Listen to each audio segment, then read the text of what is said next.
Pourquoi qu'on utilise la CMDB pour la gestion d'inventaire? Naturellement, centraliser l'information. Je vous parlais de visibilité, mais c'est ça aussi, c'est qu'on met tout à la même place pour avoir une meilleure visibilité, faire des liens entre nos différents éléments. Et ça permet naturellement aussi, lorsqu'on lit la gestion d'inventaire CMDB avec nos demandes, d'avoir une meilleure vision pour le technicien qui va prendre en charge le billet.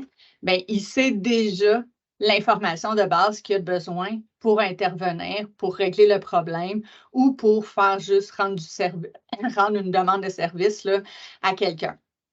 Donc, j'ai besoin d'un nouvel équipement. Parfait, c'est quoi l'équipement que tu veux? Ou j'ai un problème avec mon équipement, c'est quel type d'équipement, c'est quoi l'âge, c'est quel fournisseur, etc. Donc, tout ça, ce sont des attributs qu'on va mettre et qui nous permettent de centraliser l'information à la même place et aussi dans les demandes. Donc, on sauve beaucoup de temps, puis on parle de visibilité, c'est ce que ça ramène aussi. Élimination des silos, je vous donnais l'exemple d'encadrer l'arrivée d'employés, c'est un super bon exemple.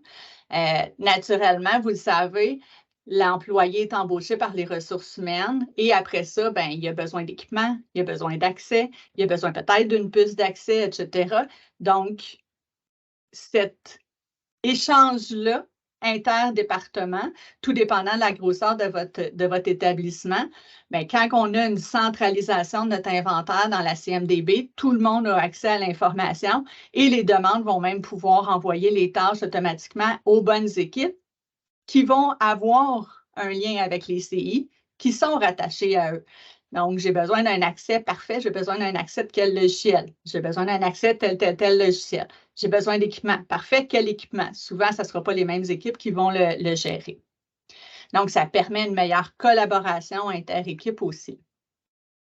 Et l'alignement des processus, je vous dirais que dans nos organisations, ça a bougé beaucoup depuis les dernières années. Donc, de réaligner nos processus, et on le vit nous aussi, là, soit dit en passant, là, de réaligner nos processus en fonction du marché actuel, de nos besoins actuels, ça va vite, vous le savez, là, ça va vite, la technologie va vite, etc.